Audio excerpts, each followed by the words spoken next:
안녕하세요. 두 아이 키우며 바람잘 날 없는 하루하루를 보내느라 바쁘게 살고 있는 40대 주부입니다. 두 녀석 모두 워낙 활발해서 아침에 눈 떠서 저녁에 잠들 때까지 정신이 하나도 없을 정도로 바쁜 일상을 보내고 있지만 그 와중에 틈틈이 듣는 여러분들 사연 덕에 다시금 기운을 충전하곤 해요.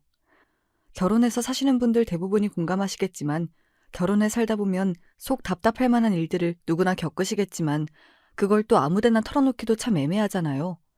그럴 때 이 채널을 듣다 보면 나만 이렇게 사는 건 아니구나 싶어 마음의 위안이 되기도 합니다. 저 역시 기혼자의 한 사람이다 보니 결혼해서 이것저것 겪게 된 일이 꽤 되더라고요. 그중에서도 저 같은 경우에는 특히 손이 동서 때문에 겪지 않아도 될 이런저런 일들을 겪으면서 그야말로 생불이 된 것 같은 경우도 많았습니다. 그래도 우리가 가족 사이인데 아무리 서운한 게 있었다고 한들 어떻게 자기 형이랑 형수한테 이렇게까지 할 수가 있어요? 가족? 형수가 우리 식구들을 단 한 번이라도 가족으로 생각했다면 어떻게 우리한테 그따위로 행동을 할 수가 있습니까? 애초에 같은 사람 취급도 안 해줘 놓고 이제 와서 가족 운운한다고 뭐 달라질 것 같아요? 듣기 싫으니까 썩 나가요. 저희 남편이야말로 생불이라는 단어가 딱 어울리는 성품의 사람입니다. 그런 온화한 사람을 저렇게까지 분노하게 만들 수 있다니. 제 손이 동서가 어떤 사람인지 대충 짐작이 가시지요? 원래 순한 사람이 한번 화를 내면 걷잡을 수가 없다고 하죠. 참다 못해 동서에게 처절한 응징을 한 제 남편과 저의 이야기 한번 들어보시겠어요? 남편이랑 저는 사람 자체가 많이 비슷한 편이에요. 그래서 처음 봤을 때부터 쉽게 가까워졌고 연애하면서도 딱히 크게 싸울 일도 없었습니다. 이렇게 온화한 사람이랑 살다 보면 살면서 크게 마음고생할 일 없겠다 싶을 정도로 평화로운 날들이었어요. 남편에게 듣기로는 그런 성격은 부모님께 고스란히 물려받았다고 하더라고요. 물론 자식 입장이니 어느 정도 감안하고 들어야 할 말이라고 생각하긴 했습니다만 시부모님 되실 분의 성정도 저러시다면 며느리 될 저로서야 그만한 복도 없었죠. 순조롭게 연애하고 결혼 이야기가 나왔을 때에도 처음 뵙는 분들이니 긴장을 하기는 했지만 시댁 식구들과 잘 지내지 못할까봐 걱정이 되었던 건 아니었어요. 남편에게 연애하면서 들어온 게 있어서인지 이미 제 마음속으로는 어느 정도 내적 친밀감이 쌓여있기도 했습니다. 거기다 남편 같은 사람만 한 무더기라는 남편 가족들이 불어 저를 괴롭게 만들 것 같지도 않았고요. 처음 뵙게 된 시부모님은 남편의 설명 그대로였습니다. 인상 자체가 웃는 상인 것이 저런 분들도 화를 내시기는 하실까 싶을 정도로 시아버지, 시어머니 모두 인자한 인상이었어요. 다른 건 몰라도 사람이 원래 자기 말씨를 숨기는 건 쉽지 않잖아요. 쓰시는 말씀이나 어투, 시부모님이 서로의 배우자에게 하는 자연스러운 행동 등이 두 분의 성품을 고스란히 드러내고 있었죠. 순한 분들 밑에서 순하게 태어나서 가정 불화라곤 겪어본 적 없이 따스한 가정에서 자란 티가 나는 남편이었습니다.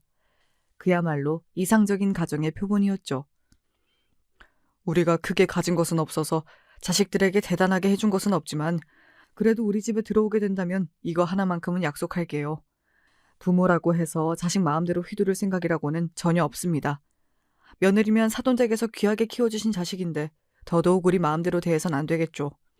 물론 가족이 되었으니 이런저런 일 겪으며 얼굴 볼 일이 잦아지긴 하겠지만 우리는 결혼한 아들 내외의 생활에 최대한 영향을 미치지 않으려 노력할 생각이에요. 먼저 결혼한 저의 형부부한테도 마찬가지였고요. 나도 이 사람 말에 동의해요. 아가씨 입장에서는 평생 남으로 살다가 갑자기 부모로 대하라고 하면 얼마나 당황스럽겠어. 딸 같은 며느리라는 말은 그야말로 늙은이들 입장만 생각한 말이지. 정작 그렇게 말하고 진짜 딸 대우해주는 시어머니가 얼마나 되겠어요. 나는 그런 공허한 말보다 살면서 정말 서로 간에 신뢰를 쌓고 믿을 수 있어서 가까워질 수 있는 그런 사이가 되고 싶어요. 말만으로도 그저 감사한 말씀이었습니다.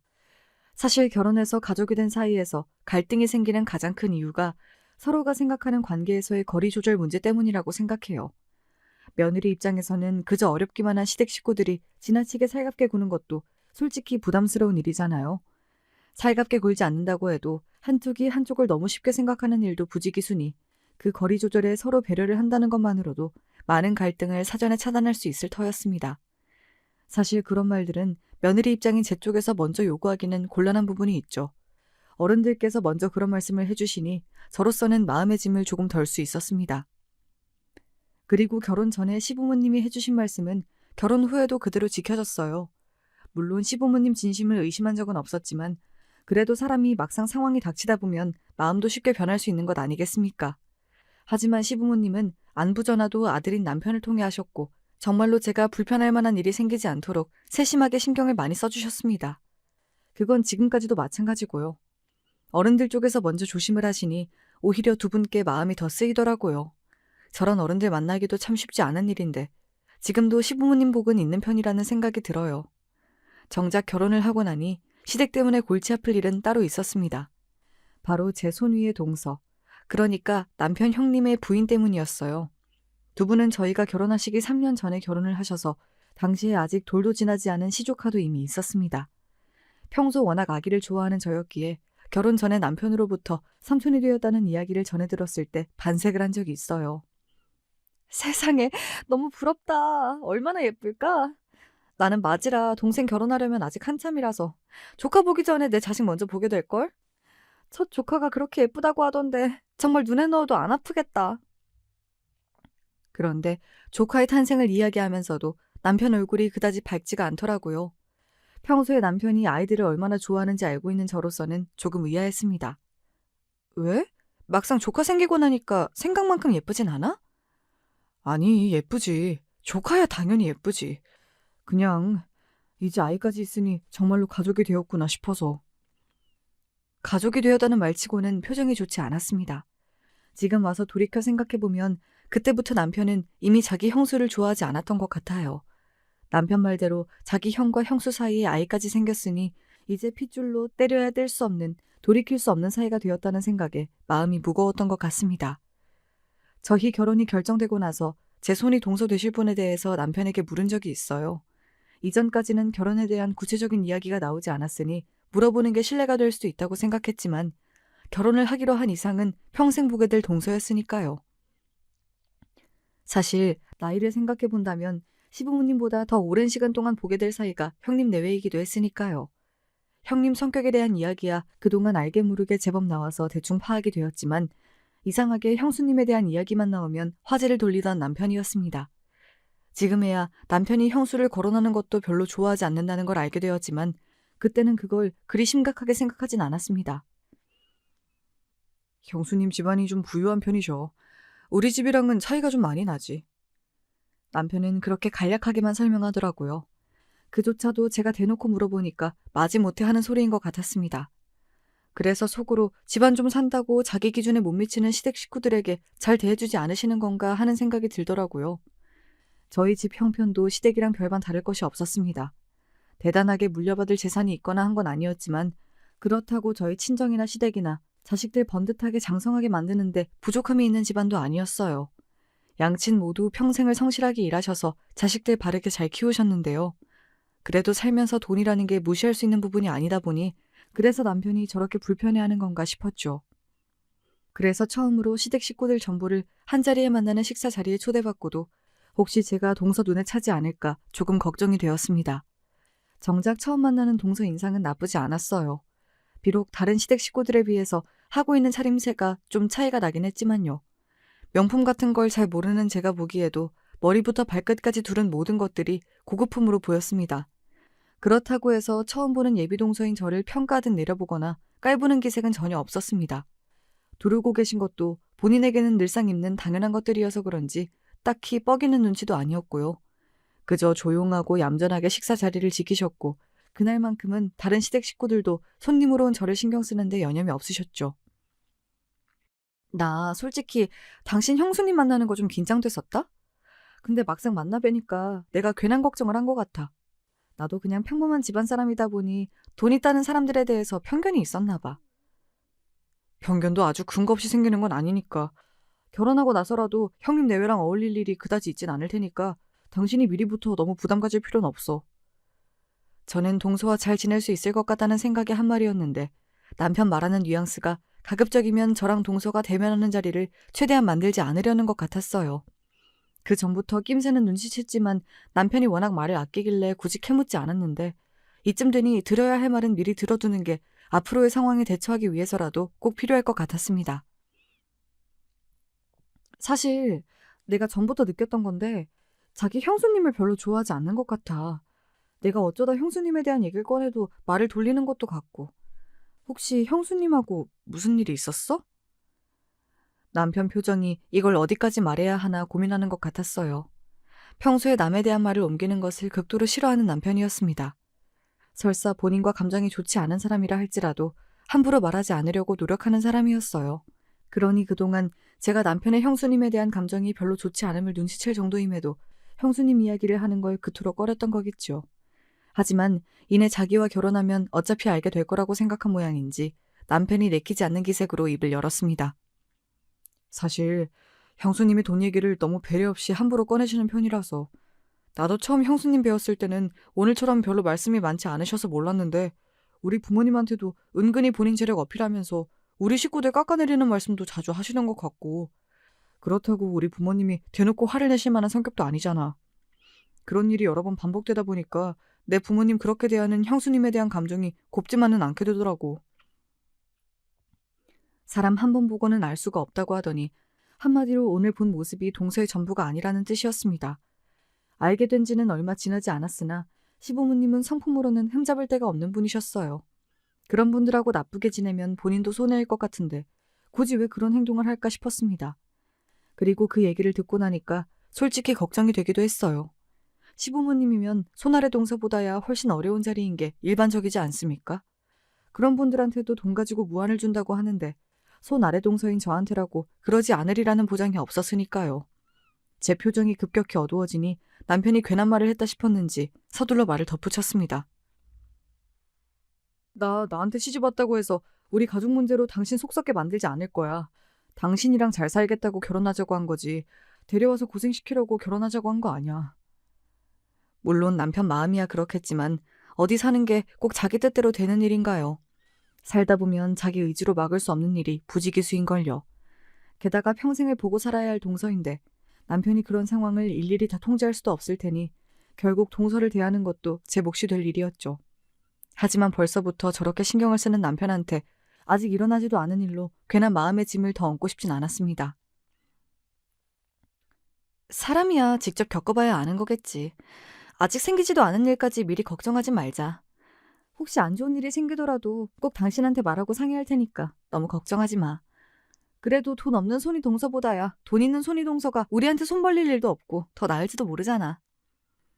남편 얼굴에 과연 그럴까 하는 의심의 빛이 떠올랐으나 애써 밝게 말했습니다. 성격이 둥근 덕분에 다소 까칠한 사람들과도 원만하게 잘 지내왔던 저였어요. 그쪽에서 아주 상식에 벗어나지 않은 행동을 하는 것만 아니라면 친구 같은 동서지간까진 못 되더라도 원수같이 지내지 않을 자신 정도는 있기도 했고요. 결혼을 하고 나서야 남편이 했던 말이 어떤 뜻인지 알 수 있었어요. 사실 결혼 전에 몇 번 얼굴을 봤을 때에는 시부모님도 계시고 하니 굳이 대화를 많이 나눌 일도 없어서 몰랐는데 결혼하고 나서 직접적으로 동서와 말을 나눌 기회가 많아지니 정말 말끝마다 돈 얘기를 하더라고요. 이를테면 이런 식이었습니다. 어머님 조카분이 사업이 잘 안 되시는지 요새 부부 사이가 안 좋으신 것 같더라고요. 아무래도 이혼 이야기가 나올 것 같다고 어머님이 걱정이 많으시더라고요. 어머님이 워낙 형제분들이랑 사이가 좋으시잖아요. 어릴 적에 저희 남편이랑 아주버님이랑 방학 때 같이 돌봐주신 적도 많다고 하셔서 정이 각별하신 모양이에요. 그거야 어쩔 수 없지. 돈 없는 집안이랑 얽혀서 좋을 게 하나도 없는데. 사모님 소리 듣다가 쪽박차게 생겼으면 여자 쪽에서 하루라도 빨리 발 빼려고 해도 할 말이 없어야지. 이래서 사람이 돈이 있어야 하는 거야. 세상에 어떤 사람이 없이 살면서 고생하고 싶겠어? 저는 조카의 이혼 문제로 심란하실 어머님을 걱정한 거였는데 동서는 아예 딴소리를 하고 있었어요. 속으로야 그렇게 생각할지 몰라도 시댁에서 나누는 대화였는데 어디서 어머님이 들으실 줄 알고 아까는 조카에 대해 잘 알지도 못하면서 그렇게까지 매몰차게 말을 하나 싶었습니다. 이것뿐만이 아니었어요. 동서는 어떤 화제가 나오더라도 심지어는 돈 얘기와는 전혀 관계가 없는 이야기를 하더라도 기가 막히게 화제를 돈 얘기로 돌리곤 했습니다. 꼭 머릿속에 돈 생각밖에 없는 사람 같았어요. 모든 이야기의 주제가 돈이다 보니까 돈 얘기 관련한 말실수가 잦아질 수밖에 없는 건 어찌 보면 당연한 일이었죠. 그건 시부모님께도 예외가 아니었습니다. 오랜만에 시댁 가족 모임으로 식사를 한 후에 어쩌다 보니 시부모님 노후 준비 이야기가 화제로 등장했습니다. 시부모님 재산이 많은 편은 아니었으나 두 분 다 맞벌이로 직장 생활을 하시다 퇴직을 하셨기 때문에 두 분 모두 퇴직연금도 가지고 계셨고 그걸로 부족할 만한 부분은 살고 계시던 집으로 주택연금도 넣어두셔서 자식들 손 벌리지 않고 충분히 생활이 가능하셨어요. 이전에 남편에게 다 들은 이야기였고 저희 친정도 사정이 비슷했습니다. 저희 부부 둘 다 부모님이 저희 클 때 고생 모르게 해주시고 대학까지 다 보내주신 것만으로도 부모로서 해주실 건 충분히 해주셨다고 생각하고 있었기에 결혼 이후에 저희 친정이나 시부모님께 덕볼 생각이라곤 해본 적이 없었어요. 사실 두 분 노후 준비 잘 되어 있어서 저희가 따로 두 분 부양하느라 고생하지 않아도 된다는 점은 내심 다행스럽기도 하고 감사하기도 했어요. 노후 준비 안 된 부모님이 계셨다면 얼마나 마음에 부담이 많이 됐겠어요. 그것만으로도 시부모님께 더 바랄 것이 없다고 생각했어요. 하지만 동서 생각은 좀 달랐나 봅니다. 그래도 자식들 앞으로 살 길 잘 닦아주는 것도 부모가 해야 할 일인데 이래서 돈이 없다는 건 참 서러운 일인 것 같아요. 저희 부모님은 저 시집 가기 전에 한 재산 뚝 떼어주시면서 사람이 믿는 구석이 있어야 다른 사람 대하는 태도부터 달라지는 거라고 그렇게 말씀을 하셨거든요. 그래서 그런지 무슨 일이 생겨도 뒤에서 든든히 받쳐주실 친정 부모님이 계신다고 생각하면 마음이 참 든든하더라고요. 그런 건 모르고 살 사람들은 참 딱한 것 같아요. 얼핏 들으면 자기한테 물려준 것만은 자기 친정 부모님 칭찬인 것 같으나 반대로 말하면 노후 준비 외에는 딱히 물려받을 유산 기대하기 어려운 시부모님 듣기에는 참 민망스러운 말이잖아요. 꼭 저희 시부모님이 물려줄 유산이 없어서 자식들 앞길 잘 닦아주지 못해 자식들 돈으로 서럽게 만드는 무능한 부모라도 된다는 소리로 들리지 않나요? 저만 그렇게 들은 게 아니었던지 남편 얼굴이 대번에 굳더라고요. 그 소리를 듣고 있는 시부모님 또한 당황한 기색이 역력했습니다. 그러니까 동서는 매번 저런 식이었어요. 돈으로 당사자가 듣기에 썩 기분 좋지 않을 경솔한 소리를 해놓고서는 막상 그걸로 뭐라고 하자니 말하는 사람이 참 쪼잔한 사람이 된 것 같은 거 말이에요. 무슨 말씀인지 아시겠죠? 그러니 시부모님 성정에 저런 일로 일일이 동서를 잡으실 분도 아니시니 매번 비슷한 상황이 반복되었습니다. 사실 저걸 저지하려면 동서 남편인 아주버님이 하시는 게 옳을 일이었으나 몇 번 지켜보니 아주버님도 돈 꽤나 있는 자기 부인한테 찍소리 못하고 잡혀 사시는 것 같았습니다. 그렇다고 자기 부모가 그런 소리 듣고 있는데 가만히 있는 게 자식으로서 할 짓이 아니라고 생각했으나 정작 부모인 시부모님도 자기 아들 타박을 안 하시는데 제가 그러기도 참 애매했죠. 정말 한두 번도 아니고 도대체 형은 뭐 하는 거야? 집에 돌아온 남편이 그동안 쌓인 게 많았던지 한 소리 하더라고요. 사실 저 때도 남편이 제 형수에게 한마디 하려고 하자 시어머니께서 다급히 남편 손을 잡고 말리신 걸 저도 봤거든요. 제 남편이 괜한 소리를 할 사람은 아니거든요. 할만해서 한 소리 하려고 한 것까지 제 어머니께 저지당하자 어지간히 속이 답답했던 모양이었습니다. 그러게. 아까 그 말은 내가 듣기에도 너무 나갔다 싶더라고. 어른들 들으시는데 할 말이 있고 안 할 말이 있지. 형님이 말씀을 너무 안 가려서 하시는 것 같기는 해. 그럴수록 형이 중간에서 부모님 감정 상할 일이 없도록 잘해야 하는데 저건 형수님이 무슨 말을 해도 꿀먹은 벙어리이니 보는 내가 속이 뒤집혀서 정말. 결혼 전에는 성격이 저 정도로 답답하진 않았던 것 같은데 어제 우진이 태어나고 나서 더 심해진 것 같아. 그 말이 맞는 것 같았습니다. 저야 출산 이후에 동서를 처음 만났으니 그 이전에 어땠는지 직접 보진 못했지만 동서가 우진이한테 참 유별나다는 건 봐서 알고 있었어요. 물론 자기 자식 예쁘지 않고 특별하지 않은 부모가 어디 있겠습니까만 동서가 우진이를 대하는 건 단순히 부모가 자기 자식 예쁘게 여기는 것과는 결이 조금 달랐습니다. 이런 말이 어떻게 들릴지 모르겠지만 꼭 우진이가 다른 아이들과는 근본부터 다르다고 여긴다고 해야 하나?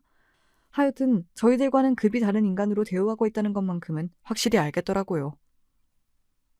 사람이 다 같은 사람이 아닌 거야. 우리 우진이야 평범한 사람들하고는 출발선부터 다른 거 아니겠어? 내가 시집 오기 전에 우리 친정 부모님한테 따로 받은 돈이 50억이야, 50억. 50억 가진 부모 밑에서 태어난 거랑 쥐뿔도 없는 부모 밑에서 태어난 거랑 어떻게 같을 수가 있겠어? 먹는 거, 입는 거, 앞으로 커서 받을 교육까지 우리 우진이가 월등할 텐데. 특별 대우 좀 한다고 뭐가 문제냐고. 모든 아이들한테 균등한 기회를 줘야 한다? 말은 좋지. 그거 결국 없는 사람들이 자기 능력으로 제 자식한테 해줄 건 못 해주니까 있는 사람들한테 떼쓰는 거나 마찬가지야.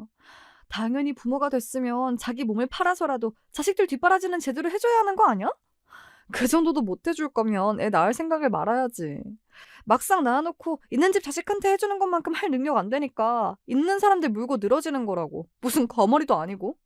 이래서 애초에 있는 사람들은 있는 사람끼리 어울려야 하는 거야. 그 소리를 듣고 있는 저라고 동서 같은 있는 사람이라고 생각할 리 만무했으니 그건 한편으로는 앞으로 없는 사람이지만 자식을 낳게 될 저를 깔아뭉개는 말이기도 했죠. 동서 사고방식이야말로 천민자본주의 그 자체였어요.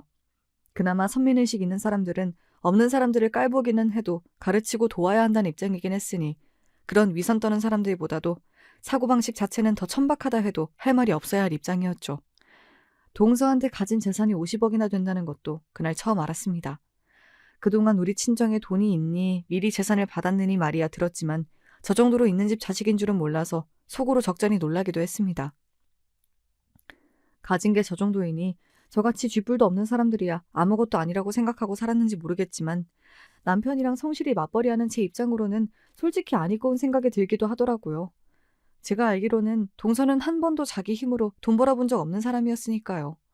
있는 집 자식으로 태어난 게 자기가 뭘 잘해서 그런 것도 아닌데 그저 운 좋게 그런 집 딸로 태어나 노력이라고 해본 적 없는 사람한테 저런 소리를 듣긴 억울하더라고요. 그래서 그날은 저도 참지 못하고 그저 눈치 없는 척, 동서 생각을 해주는 척 한마디 해버렸습니다. 형님, 속으로는 어떻게 생각하시는지 몰라도 요즘 나가서 대놓고 그렇게 말씀하시면 사람들이 욕해요. 어디 형님 욕만 하나요? 그거 결국 다 우진이한테 그대로 돌아가요. 아무리 없는 사람들이 하는 소리라고 해도 우진이 나쁜 소리 듣게 하시긴 싫으시잖아요. 그렇죠? 동서 표정이 아주 볼만하게 변하더라고요. 뭐 돈 있는 자기만 거르지 않고 하고 싶은 얘기 다 할 줄 아나요? 돈 없어도 말하는데 돈 드는 것도 아닌데 제 입으로 제가 떠들겠다는데요. 그것도 자기 자식 나쁜 말 듣지 말라고 해주는 바른 말인데 자기가 뭐라고 그러겠어요. 못마땅한 기색이 역력한 표정을 보자니 자기도 듣기 싫은 소리 들으면 막상 기분 나쁘면서 참 역지사지 안 되는 사람이라고 생각했습니다. 그럼에도 불구하고 우진이가 커나갈수록 동서가 저러는 건 더 심해졌어요. 자기 자식한테는 최고만 해줄 거라면서 아이 갓난쟁이일 때부터 아이가 조금 더 크면 기억도 못할 온갖 사치품만 먹이고 입혀왔는데 커가면서 부모 경제력에 차이가 난다는 걸 과시할 기회는 더더욱 많아질 테니 사실 예상했던 일이기도 했습니다. 아이 엄마가 저리 극성이다 보니 돌보미 분이 바뀌는 것도 부지기수였죠. 나한테 받아가는 돈이 얼마인데 다들 프로의식이라고는 눈꼽만치도 없어. 돈 받아갈 때는 그저 좋다고 굽신거리더니 돈 받았으면 돈 받은 값은 해야 할 거 아니야? 사람이 갈려나갈 때마다 부활을 터뜨리는 동서이지만 자기 돈 많다고 득볼 거 하나 없는 저나 저희 시댁 식구들한테도 그렇게 경솔하게 행동하는데 직접 돈 주고 고용한 사람들한테는 얼마나 야박하게 굴지 보지 않아도 뻔했습니다. 있는 사람들이 더하다는 말은 딱 동서 같은 사람한테 쓰는 말이었어요. 동서보다는 그동안 동서 밑에서 온갖 인간적 모멸감을 겪으며 이를 악물고 참았을 돌보미 분들 심정이 더 이해가 가서 한숨이 나왔지만 그럼에도 우진이 걱정이 되더라고요. 돌보미 분 자주 바뀌는 게 아이 정서에는 좋을 리가 없을 테니까요. 부디 동서가 성질을 좀 죽여서 진득하니 버티는 분이 나오시길 바라는 마음으로 말했습니다. 형님, 혹시 이번 돌보미 분한테도 집 청소시키셨어요? 그럼 내가 저한테 주는 돈이 얼만데 그 정도도 못 시켜? 형님, 요새 돌보미 분들은 기본적으로 아이 돌보는 게 주 업무라고 말씀드렸잖아요. 물론 아이 돌보다 보면 이것저것 살림해야 할 때도 있지만 그건 아이가 어지른 거 치우는 거나 아이가 먹은 거 설거지하거나 그 정도죠. 다른 돌보미 분들도 마찬가지예요.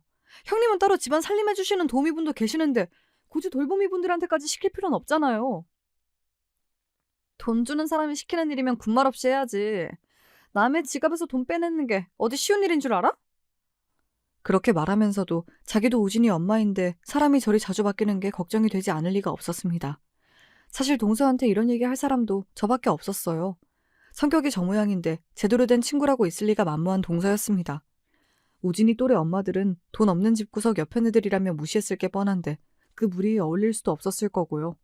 그나마 저야 아이도 있고 하니 어쩔 수 없는 가족으로 묶여있으니 이렇게 가끔이나마 말 상대라도 해주는 거겠죠. 그러다 보니 저를 은근히 깔보면서도 제 말은 완전히 무시하지 못하는 동서였어요.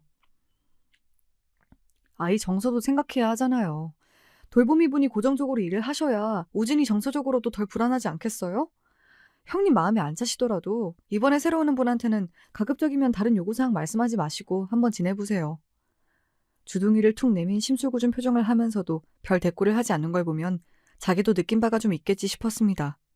엄마가 밉살 맞긴 했어도 아직 말도 제대로 못하는 어린 시조카가 무슨 잘못이 있겠어요. 우진이를 봐서라도 동서가 좀 정신을 차렸으면 싶기도 했습니다. 집안에서 워낙 동서 입김이 세다 보니 아주버님이 좀처럼 집에서 길을 못 펴시는 건 당연했어요. 하긴 우진이한테 들어가는 것도 아주버님 월급으로는 어림도 없는 일일 테니 죄다 동서 주머니에서 나올 게 뻔했습니다. 자기 돈 쓰는 걸로 유세란 유산은 다 떠는 동서가 우진이 교육 문제로 아주버님한테는 입도 대지 못할 건 뻔했고요. 그런 고로 아주버님이 집에서 겉돌기 시작한 지가 꽤 된 모양이었어요. 문제는 그 자격지심을 엉뚱하게 풀기 시작했다는 거였습니다. 아주 헛바람이 들어도 단단히 들었어. 왜? 아주버님이 또 같이 골프 치러 가자고 하셔? 지금이야 젊은 사람한테도 골프가 꽤 유행이라면서요. 하지만 그 당시만 하더라도 아직 골프는 돈 좀 있다는 사람들이나 즐기는 고급 스포츠였습니다. 평범한 월급쟁이에다 아직 30대였던 아주버님이나 남편이 즐기기에는 부담스러운 운동이었어요. 돈이 좋긴 좋다느니 명품 골프클럽은 감싸주는 손맛부터 다르다느니 그게 자기 돈이겠어? 다 형수 돈으로 노는 거지. 지금도 집에서 찍소리 한번 못하면서 형수 돈까지 쓰면서 대체 무슨 취급을 받으려고 저러는지 몰라. 저 때문에 자기 부모가 그렇게 업신여김을 당하면 자식이 돼서 정신을 차려도 모자랄 판에 제 자식 크는 데에는 관심도 없고. 당신은 당신 형님 그렇게 못마땅해 할 거면서 뭐 한다고 부르는데 어울려준다고 그래. 골프 같은 거 좋아하지도 않으면서. 저도 어울릴 사람 없으니 자꾸 불러내니 더 그렇지. 그리고 내가 생각해놓은 게 있어서 그래. 그때까지만 해도 남편이 굳이 즐기지도 않는 자리에 억지로 나가는 게 이해가 잘 안 됐습니다. 원래 아주버님도 순하고 온화한 성격이었다는 말은 들었는데 가장 마음 편히 지내야 할 공간인 가정이 편안한 공간이 아니다 보니 성격이 많이 까칠해지신 것 같았습니다. 그런 형이 눈밖에 난 지 이미 오래일 텐데도 불구하고 상대해주는 게 평소 남편 성격과는 거리가 있었거든요. 싸울 일이 생기면 차라리 거리를 두는 편이기도 했고요. 그래서 아직 형제로서의 일만의 정은 남은 모양이다 싶었습니다. 동서에게 우진이 돌봄이 고용 문제로 쓴소리를 한 지 얼마 지나지도 않았는데 또 다시 사람이 그만두었다는 소식이 들려왔습니다. 이번에는 민망해서 직접 얘기하기도 그런 모양이었던지 시어머니 통해 전해들은 소식이었어요. 벌써 사람 그만뒀다는 말만 대여섯 번은 들은 것 같은데 정말 걱정이다. 이렇게 사람이 자주 바뀌면 일하는 사람들 사이에서도 말이 돌 텐데 다시 사람 구하기가 어디 쉬운 일이겠어? 어린이집 보내기에도 아직 너무 이른 나이잖아. 어린이집에 자리가 있다고 한들 형님 성정에 그런 데 보내려고 하겠어요? 좀 더 커서 고급 영어 유치원이면 또 모를까. 그런데 절대 안 보내려고 할걸요? 정말 큰일은 큰일이네요. 당시 시어머니의 가장 큰 근심이 우진이 돌봄이 문제였기 때문에 시어머니 걱정이 이만저만이 아니었습니다. 그럴 만도 한 것이 한 둘도 아니고 저렇게나 사람들이 많이 바뀌는 집이 일하는 사람들 사이에서 깊이 가정이 되리란 건 뻔한 일이잖아요. 저 같아도 동서 같은 사람 밑에서 일하기 싫겠어요. 하지만 일하지 않는 엄마라고 해서 동서가 집에만 붙어있는 사람도 아니었습니다. 말로는 우리 우진이 다른 애들하고는 비교도 할 수 없는 남다른 아이라느니 어쩌니 하면서도 정작 제 손으로 우진이 돌보는 일은 많지 않은 동서였습니다. 마사지를 받는다느니, 호텔 스파를 끊어놨다느니, 전담 필라테스 강사에게 수업을 받는다느니 직장을 다니는 저보다도 스케줄이 빡빡한 동서였습니다. 분명 사람 구하는 문제로 발등에 불이 떨어졌을 동서였어요. 그래서 동서로부터 우진이를 하루만 봐달라는 연락을 받았을 때 결국은 아직까지 돌보미 분을 다시 못 구했구나 싶었습니다. 그러면서도 솔직히 당황스러웠어요. 지금이야 아이돌 엄마로서 베테랑 양육자가 되었다지만 그때는 결혼한 지도 얼마 되지 않아 아직 저희 아이들도 없을 때였습니다. 제가 저희 집 맞이라서 따로 조카나 어린아이 봐준 적도 없었고요. 시댁에서 우진이를 몇 시간 봐준 적은 있었지만 그때는 곁에 시부모님도 계실 때였고 저희 부부끼리 볼 일은 없었으니까요. 거기다 동서가 보통 성격입니까? 잘못해서 아이 어디 생채기라도 하나 낳다가는 집안을 뒤집고도 남을 텐데 솔직히 부담스럽더라고요. 형님, 제가 어린아이 돌본 적이 없어서 그런데 그래도 아이 키워보신 적이 있는 분한테 맡기는 게 좋지 않겠어요? 어머님도 마침 주말에 일이 있다고 하시고 기껏해야 조카 하루 봐주는 건데 그렇게까지 말할 거 있어? 내가 뭐 대단한 부탁한 것도 아니고. 조카도 보통 조카여야 말이죠. 하지만 동서도 막무가내더라고요. 결국 동서 기세에 우진이를 하루 맡아주겠노라 하고 말했어요. 고생해봤자 좋은 소리도 못 들을 텐데 뭐하러 봐준다고 그랬어? 딱 잘라 거절을 해버리지. 그래도 다른 일도 아니고 우진이 봐달라는 건데 숙모가 돼서 어떻게 그래. 설마 하루인데 무슨 일이야 있겠어? 애 키운다는 여자가 도대체 자기는 뭘 하고 일하는 사람 겨우 주말에 좀 쉬겠다는데 애를 맡겨? 여보, 너무 그러지 말자. 그래도 우진이 당신 조카잖아. 알게 모르게 제 형수에게 스트레스를 받는 마누라에게 미안해서 그랬는지 남편이 답지 않게 역정을 내더라고요. 하지만 이미 한 약속 물을 수도 없고 부디 별탈 없이 지나가기만을 바랐습니다. 아이를 데려다 준 건 아주버님이었습니다. 동서는 저한테 연락하자마자 아주버님한테 우진이를 맡기고 자기 볼일을 보러 갔다고 하더라고요. 남편 시선이 고울 수가 없었죠. 형은 오늘 뭐 하는데? 아, 나도 오늘 급하게 거래처 약속이 잡혀서. 집에서 노는 부인 두고 주중에 내내 회사에서 일하느라 지친 재수 씨한테 아이 맡기는 게 민망하신지 아주버님께서 제 눈치를 보시더라고요. 그래도 이왕 보기로 한 거 잘 지내보자 싶어 우진이를 안아들었는데 아이한테 미열이 느껴졌습니다. 아주버님, 우진이 열 나는 것 같은데요? 아, 우진이 정도로 어린 애들은 가끔 이러기도 해요. 별일은 없을 거예요. 불안하긴 했지만 이제 와서 돌려보낼 수도 없고 어쩌겠어요. 그렇게 우진이를 안고 들어왔습니다. 우진이가 돌을 넘기긴 했지만 말이 느린 편이라서 아직 아이와 소통하는 데에는 무리가 있었습니다. 그래도 친탁을 한 모양인지 아이 자체는 순한 편이었어요. 남편과 사이에서 아이가 생기면 이럴까 싶어 조카한테도 애틋한 마음이 들더군요. 게다가 요새는 돌보미분 바뀌는 문제로 우진이에게 마음이 쓰였던 터라 오늘 하루만이라도 삼촌 집에서 편히 지내다 갔으면 싶었습니다. 그렇게 아이 밥 잘 먹이고 남편이랑 잘 놀아주고 몇 시간 잘 지낸 것 같았는데 해가 지기 시작하자 아이 상태가 가물가물한 것이 영 좋아 보이지가 않더라고요. 저도 저지만 남편도 이렇게 오래 아이 본 적이 없어서 당황스러웠습니다. 아이도 없는 집이니 체온계가 있을 리 없었지요. 하지만 아이 이마를 짚어보니 확실히 처음 왔을 때보다도 열이 있어 보였어요. 여보, 우진이 확실히 열 오른 것 같아. 이렇게 어린애들은 열 조금만 올라도 위험한 거 아니야? 일단 내가 연락해볼게.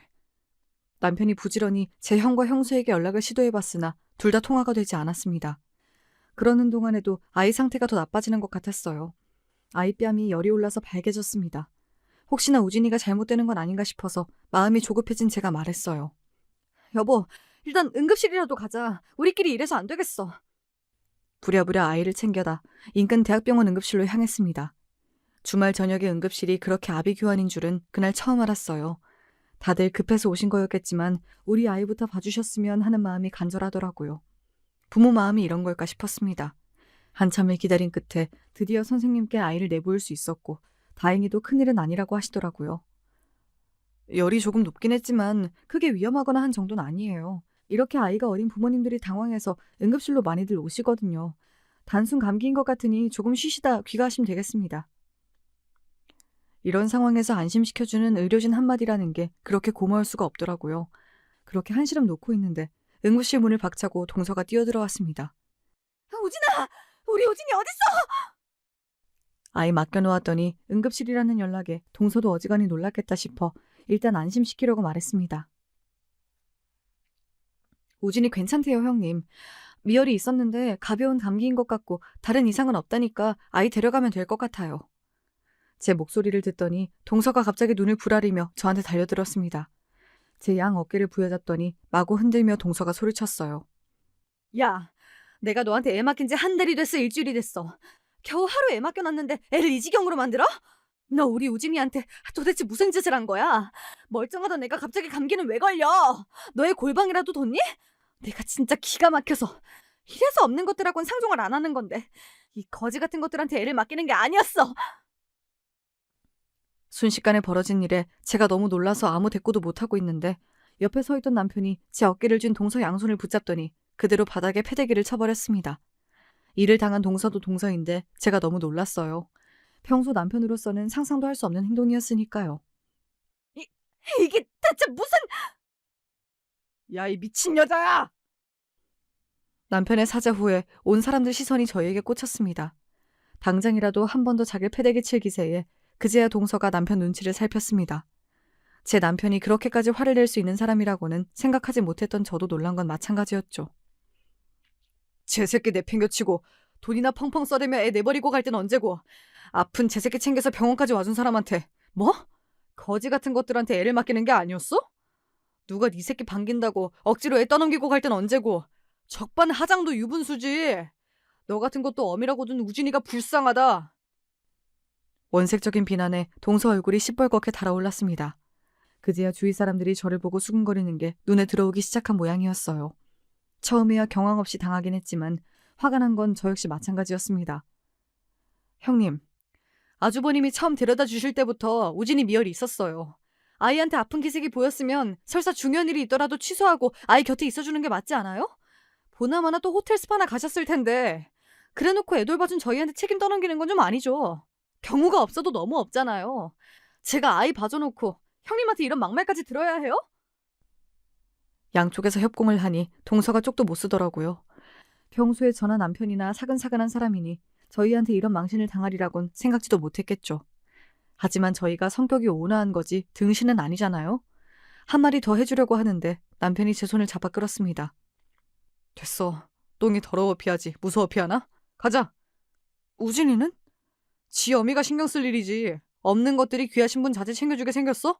신경 쓰지 말고 가. 그러고는 응급실 바닥에 여전히 퍼질러진 제 형수를 버려두고는 제 손을 잡고 응급실을 나서는 남편이었습니다. 아직 응급실 병상에 누워있는 우진이가 신경 쓰였으나 평소에 그렇게 참기만 하던 남편이 오죽이나 속이 상했으면 이렇게까지 할까 싶어 저도 마음이 안 좋았어요. 당신 형이고 저 여자고 연락 와도 일절 받지 마. 더러운 것들. 감히 누구 마누라한테 이따위로 함부로 굴어? 그야말로 극대노한 남편이었습니다. 우진이 상태가 궁금하긴 했으나 저렇게까지 남편이 화를 내는데 저라고 무슨 반가운 사람이라고 그 사람들하고 얘기를 하고 싶었겠어요. 그렇게 그날 저녁부터 다음날 근무를 하는 와중에도 아주버님 내외한테서 번갈아 연락이 왔으나 남편 말대로 받지 않았습니다. 그러고 퇴근을 해서 집에 돌아가는데 남편이 집 앞에서 누군가와 실랑이를 벌이는 모습이 보이더라고요. 또 무슨 일인가 싶어 놀라갔더니 아주버님이랑 동서더라고요. 왜 또 이래요? 도대체 또 무슨 일인데요? 혹시나 우진이한테 무슨 일이 생긴 건가 싶어서 덜컥 겁이 나더라고요. 그러나 동서 입에서 나온 소리는 전혀 예상조차 하지 못한 뜻밖의 일이었습니다. 그래도 가족인데 어떻게 나한테 이럴 수가 있어? 고발이라니! 이게 도대체 무슨 일인가 싶어 남편을 쳐다보았더니 남편 표정이 싸늘하게 짝이 없더라고요. 영문을 몰라 주위를 둘러보니 분해서 어쩔 줄 모르는 제 마누라와 차갑기 그지없는 동생 사이에서 아주버님이 어쩔 줄을 몰라 눈치만 보고 계시더라고요. 설명을 요구하는 제 눈빛에 남편이 비로소 입을 열었습니다. 저 있는 집 자제라고 그렇게 우리 부모님이랑 우리 무시하던 저 여자가 알고 보니 범법자더라고. 그런 주제에 돈 있는 위세는 있는 대로 다 떨고 천박해서 진짜. 그래서 고발했니? 그래도 내가 네 조카 엄마인데 어떻게 경찰에 투기로 고발을 할 수가 있어? 그럼 좀 똑바로 살지 그랬어. 남의 등 처먹어가며 배불린 돈으로 호의호식했으면 주둥이나 얌전히 다물고 살던가. 주위의 원한을 그렇게 흩뿌려 놓고도 네가 잘 먹고 잘 살 줄 알았어? 너한테 허위 투자 정보 들은 사람들도 소식 다 전해뒀으니 여기서 이렇게 진상 떨고 있을 여유 없을 텐데. 이게 다 무슨 소리인가 싶었습니다. 동서가 돈 때문에 투기했다는 말은 솔직히 놀랍진 않았어요. 그렇게 돈에 환장한 사람인데 뭐 있는 사람들 한다는 나쁜 짓이야 다 했겠죠. 하지만 그걸 사이도 별로 안 좋은 남편이 무슨 수로 알고 경찰에 고발식이나 했다는 건지 이해가 안 됐죠. 어제 그 사단이 나고 겨우 하루 지난 사이에 경찰 고발을 한 거면 그동안 남편이 이 모든 정황을 알고 있었다는 거 아니었겠어요. 그때 동서가 아주버님 멱살을 잡고 흔들었습니다. 힘 모자란 인간아. 골프니 뭐니 제 동생 끌고 다닌다면서 제 마누라 약점이라고 미주알 고주알 다 불고 다녔니? 네가 팔자에도 없을 호강하면 사는 게 다 누구 때문인데? 거지 같은 집구석 출신이라도 말은 잘 듣길래 걷어줬더니 이딴 식으로 뒤통수를 쳐? 그러니까 남편이 좋아하지도 않은 골프장에 꾸역꾸역 따라 나간 게 다 제 형수 구린점을 잡으려고 그랬다는 거잖아요. 저 사람이 저리 치밀한 사람이었나 싶어 소름이 다 끼치더라고요. 제 마누라한테 멱살을 잡힌 게 억울하다는 듯이 아주버님이 말했습니다. 너 아무리 이 사람한테 감정이 안 좋아도 그렇지. 그렇다고 어떻게 형수를 고발까지 해? 너 우리 우진이 봐서라도 그러면 안 되지. 형도 정신 똑바로 차려. 우진이도 저런 인간으로 키울 셈이야? 제 마누라가 천방지축으로 부모님이고 형제 재수씨까지 업신여기며 사람 취급도 안 하는 꼴을 보고도 그저 돈 쓰는 데에만 재미 들여서 지금껏 이 꼴을 방관해놓고는 형은 입이 10개라도 할 말이 없어. 양친이 다 저 모양이니 우진이 앞날이 어떻겠어? 이만하면 남편도 많이 참았죠. 애초에 우리를 가족 취급해준 적도 없는데 사실 동서한테야 의리라고 할 것도 없었습니다. 그리고 남편 말처럼 죄 지은 게 있으면 벌 받아야 한다는 생각은 저도 마찬가지였습니다. 애초에 본인이 잘못한 게 없었으면 지금 이 꼴 당할 일도 없는 거잖아요. 다 자업자득이죠. 시댁 식구들 없이 산다고 만만하게 생각하면서 무시한 거 여기 아무도 모르는 사람이 없는데. 되지도 않는 가족 타령하지 말고 더러운 꼴은 이쯤 보고 이만 인연 끊읍시다. 당신같이 천박한 인간한테 내 부모 무시당하는 꼴도 더는 보고 싶지 않고 내 아내하고 댁 같은 인간 어울리게 할 생각도 추호도 없으니까 우리 가족 아무도 당신 반기는 사람 없어. 그러고는 제 형과 형수를 문전박대하고는 저만 쏙 데리고 남편이 집으로 들어왔어요. 그러고도 한참을 흥분해서 숨을 못 고르고 있는 남편을 보자니 그간 남편이 얼마나 참았을지 모를 수가 없어 그저 남편을 꼭 안아주었습니다. 사안이 사안이다 보니 시댁에도 금세 소식이 전해졌어요. 동서의 만행에 제가 어떤 일까지 겪었는지 들으신 시부모님이 제 앞에서 고개를 못 드셨습니다. 그저 집안에 분란 일으키지 않을 생각으로 어른들이 참기만 하니 첫째가 너한테도 그럴 수 있다는 걸 생각지 못해 너까지 험한 일을 겪게 만들었구나. 우리가 참 네 얼굴 볼 낯이 없다. 아무리 껄끄러워도 어른으로서 해야 할 말은 해야 했는데 우리가 제 몫을 못해서 너희 내외가 이런 일까지 하게 만들었어. 정말 미안하다, 아가. 그간 동서 때문에 시부모님도 적잖이 마음고생을 하신 걸 알고 있기에 두 분 사과를 듣고 있자니 송구스러웠습니다. 저희 사이가 이렇게 틀어졌는데도 동선에 편들지 않고 전적으로 저희 편을 들어주신 것만 해도 감사했어요. 그렇게 동서와 시댁 간의 교류도 끊어지게 되면서 저 역시 더는 돈밖에 모르고 사람 괄시하는 동서와 엮일 일이 없어졌죠. 남편이 동서의 부동산 투기를 고발한 것이 본격적으로 경찰 조사 착수에 들어가면서 동서도 혐의를 피하기 어려워졌어요. 그 과정에서 동서가 끌어들인 사람들도 제법 되는 모양인지 한동안 동서 집이 시끄러웠다는 얘기를 전해 들었습니다. 그래봤자 우리나라 경제사범 형량이라는 게 그렇게 높은 편도 아니고 부자가 망해도 3대는 간다고 하던데 자기가 갖고 있던 돈들 다 보상금으로 털어도 친정에 돈이 많으니 동서가 당장 망할 일이야 없겠지요. 하지만 시댁이나 저희 부부는 물론 제 남편과도 틀어졌으니 속이 멀쩡할 리는 없었습니다. 아주버님도 동서 만행으로 제 부모 형제와 모두 척지게 되었는데 제 부인이 곱게 보일 리가 없겠죠. 우진이 때문에 완전히 갈라서진 못해도 두 사람이 지속적으로 불화를 겪으며 별거와 재결합을 반복한다는 소식을 전해들은 건 남편으로부터였습니다. 그래도 완전히 제 핏줄에게서 돌아설 수는 없었던 모양인지 가끔 술에 잔뜩 취한 아주버님이 남편에게 연락을 해오시거든요. 남편 반응이야 여전히 싸늘하지만 말입니다. 이것도 거의 10년이 다 된 일이에요. 영 좋지 못한 결말로 끝나긴 했습니다만 말끝마다 돈 하면서 사람 괄시하던 꼴 안 당하게 되니 솔직히 지내기 편하긴 합니다. 그간 저희 부부한테도 아이가 둘이나 생기면서 동선에 생각할 겨를도 없긴 했고요. 가끔 양쪽 부모 모두 미덥지 못한 우진이 생각에 마음이 씁쓸한 것만 빼면 말이죠.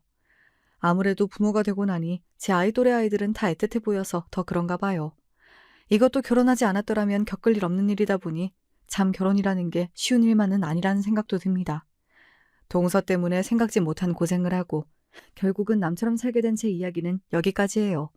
여러분들은 이왕이면 좋은 동서 만나 사시길 바라면서 이야기 마칠게요. 들어주셔서 감사해요.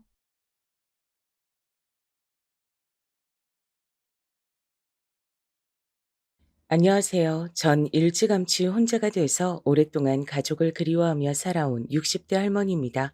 남편과 사별한 지가 40년이 넘었지만 전 아직도 남편 얼굴이 생생해요. 저희 아들이 남편을 꼭 빼닮았거든요. 어릴 땐 정신없이 키우느라 몰랐는데 아들이 나이가 들수록 점점 더 남편을 닮아가니 아들을 볼 때마다 남편 생각이 많이 나더라고요. 저와 남편은 결혼하자마자 시부모님과 함께 살았습니다. 남편은 시아버지가 하시던 세탁소에서 함께 일을 했어요. 세탁소는 시부모님이 사시던 오래된 주택이 있었어요. 1층이 세탁소, 2층이 집이었죠. 결혼하고 얼마 안 있다가 시아버지께서 남편에게 세탁소를 물려주셨어요. 그러면서 저도 자연스레 남편을 도와 둘이 함께 세탁소를 운영했습니다. 결혼 생활에 익숙해져 갈 때쯤 제게도 아기가 생겼어요. 아기가 생겼다는 기쁨도 잠시, 입덧이 얼마나 심한지 물도 한 방울 못 넘길 정도였습니다.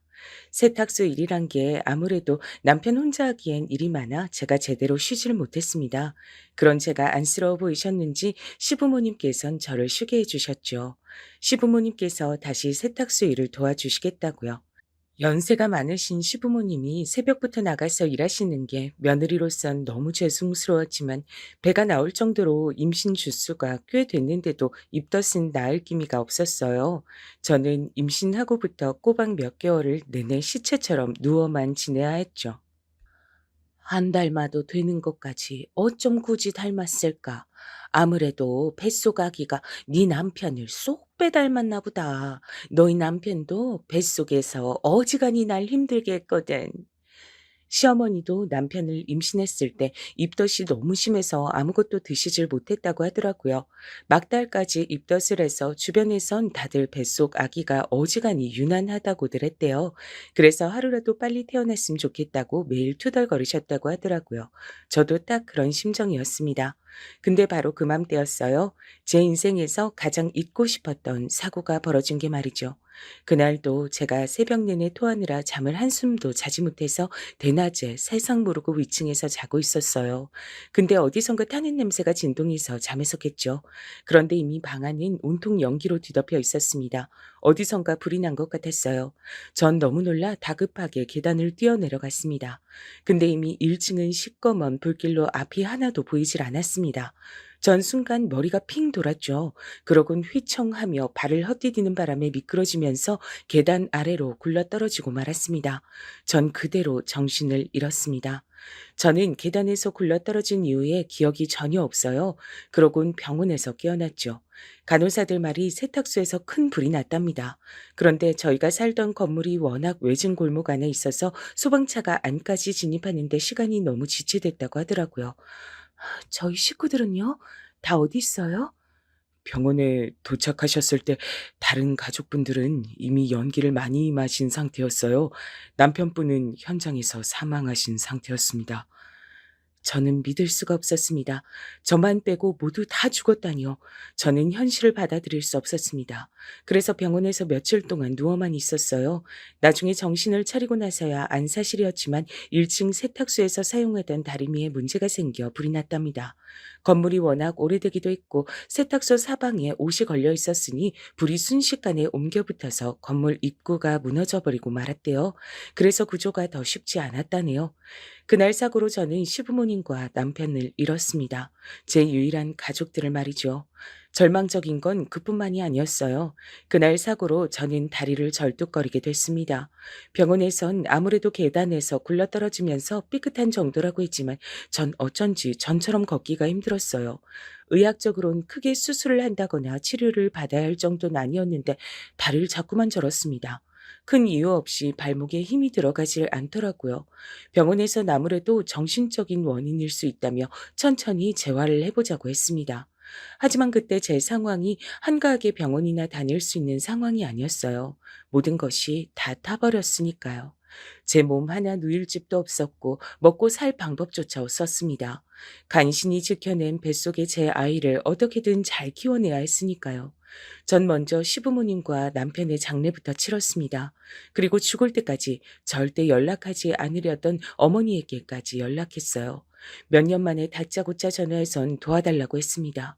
갈 곳이라고는 없던 제게 유일한 희망이었죠. 지푸라기라도 잡는 심정으로 연락하게 했지만 도와주지 않으실 거라고 생각하고 있었습니다. 근데 오빠가 흔쾌히 장례식장에 와줬더라고요.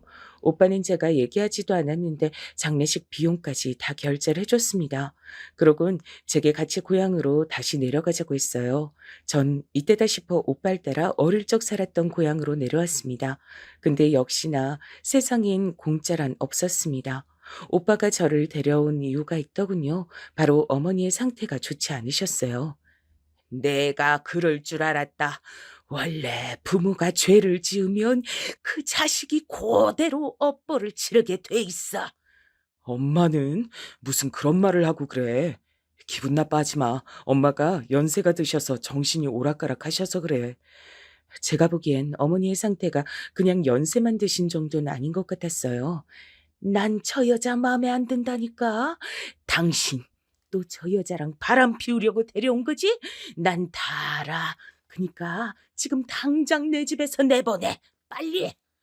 어머니가 좀 이상하긴 했습니다. 눈에 초점도 없고 오빠를 아버지로 착각하시는 것 같았어요. 혹시 어머니 치매예요? 그게 사실은 맞아. 벌써 3년 넘으셨어. 사실 전 어머니의 친딸이 아니었어요. 전 아버지가 밖에서 바람을 피워 나온 혼외자였습니다. 오빠와도 이복 형제였죠. 그러다 보니 전 이 집에 온 이후로 언제나 천덕꾸러기였어요. 어릴 때 절 낳아주신 어머니는 3살 때 저를 아버지에게 보내고 소식이 끊겼대요.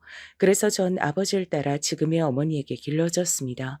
아버지가 살아계실 땐 어머니도 오빠도 제게 잘해주셨어요. 아버지가 워낙 가부장적인 분이시라 바람 피워 밖에서 자식까지 낳아 오셨으면서도 부끄러운 줄 몰라 하셨대요. 오히려 저를 친딸처럼 대해야 한다고 어머니나 오빠 앞에서 큰 소리를 치셨답니다. 어머니나 오빠는 당연히 아버지가 미웠겠지만 전 아버지가 좋았습니다. 아버지는 유일한 제 편이었거든요. 절 참 예뻐해 주셨어요. 그랬으니 어머니도 오빠도 정말 마음에서 우러나와서 제게 잘해주신 건 아니었을 거예요. 근데 아버지께서 돌아가신 이후 많은 것이 변해버렸습니다. 어떻게 보면 당연한 거였겠지만 어머니는 절 귀찮은 존재로 생각하셨어요. 어떻게든 하루라도 빨리 절 내쫓고 싶어 하셨죠. 오빠도 마찬가지였고요. 쟤 언제까지 데리고 살 거야? 지금까지 먹여주고 재워줬음 이제 앞가림 정도는 지가 알아서 해야 하는 거 아니야? 설마 내가 쟤 학비까지 벌어야 되는 거야? 우리 아들이 저 계집애 학비를 왜 내? 걱정하지 마. 중학교 졸업하면 몇 년 밥값 좀 시키다가 데려가겠다는 집 있음 바로 시집 보내버릴 거니까. 아버지의 49제가 끝나자마자 15도 안 된 애한테 설거지 시켜놓고는 제가 듣든지 말든지 막말을 해대더라고요. 아버지는 살아생전에 절 꼭 고등학교까지 보내주신다고 약속하셨어요. 그런데 어머니는 아버지의 약속을 지켜주실 생각이 전혀 없으셨습니다. 제가 중학교를 졸업하자마자 동네 봉제 공장에 출근하라고 하셨죠. 저는 그 봉제 공장에서 온갖 고생을 다하며 그때 결심했습니다. 딱 3년. 3년만 여기서 버티다 돈을 모아 서울로 올라가야겠다고요. 근데 그 또한 쉽지 않았습니다. 제가 일해서 번 돈이 제 손에 들어오질 않았거든요. 월급날 다들 줄을 서서 반장님에게 월급 봉투를 받아갔는데 제 것만 없었습니다. 알고 보니 제 월급은 어머니가 미리 받아가신 거였어요. 더럽고 치사하다고 생각하면서도 이 집에서 나갈 날만을 생각하며 참고 또 참고 있었습니다. 근데 제가 일한 월급까지 몽땅 다 뺏어가다니요. 던 참을 수가 없었습니다. 어머니, 제 월급을 왜 어머니가 받아가세요? 제가 일한 건데 당연히 제가 받아야죠. 뭐야? 네가 여기서 먹고 자는 돈이 다 얼만데 그깟 월급 가지고 난리야. 네가 지금까지 이 집에서 살면서 쓴 생활비 받는 거니까 토달지 말고 성실하게 일이나 잘해. 괜히 멍청하게 굴다 잘리지나 말고. 아무리 그래도 차비랑 정신값이라도 주셔야죠. 그래야 저도 출퇴근을 하고 일이라도 할 거 아니에요. 웃기고 있네. 이게 어디서 삥땅을 치려 그래? 공장이 천리길도 아닌데 걸어 다님 되고 밥이야 도시락 싸서 다님 되지. 네가 돈이 뭐가 필요해? 저는 기가 찼습니다. 이렇게 못된 성미를 그동안 아버지 앞에선 어떻게 참고 사셨나 싶어서요. 거기다 제게 뺏은 월급을 항상 오빠에게 모두 다 주더라고요. 저는 결국 견디지 못하고 공장에 출근하는 것처럼 아침에 나와 그대로 집을 나왔습니다. 집을 나와 몇 년은 연락도 하질 않았어요. 그러다 남편을 만나 결혼을 하게 됐을 때 연락을 드렸습니다. 그런데 어머니도 오빠도 오질 않으셨죠. 저도 기대를 한 건 아니었지만 그래도 그때 알겠더라고요. 이제 다시는 못 만나겠구나 싶었죠. 근데 제 남편과 시부모님이 돌아가셨단 말에 오빠가 단번에 서울로 올라와 준 거예요. 전 고마웠습니다. 기쁘고 힘든 일보다 어려울 때 함께 해주는 게 진정한 가족이라고 생각했으니까요. 그런데 제가 아직도 순진했네요. 오빠가 저를 절대 가족으로 인정할 리 없는데 제가 착각한 거였죠. 어머니가 치매에 걸렸으니 오빤 이때다 싶어 저를 데리고 온 거였어요. 네 상황도 너무 안타깝고 안쓰럽다. 근데 내가 지금 어머니를 모실 여력이 없어. 내가 사업 때문에 미국에 들어가야 돼. 와이프는 내 비자 문제 때문에 먼저 들어가 있는 상태고. 알고 보니 오빠 처가가 미국이랍니다. 결혼해서 쭉 한국에서 사업을 했는데 그게 잘 안 돼서 처가에서 미국으로 들어오라고 하셨다더라고요. 미국에 들어오기만 하면 처가에서 지원해 주시겠다고요.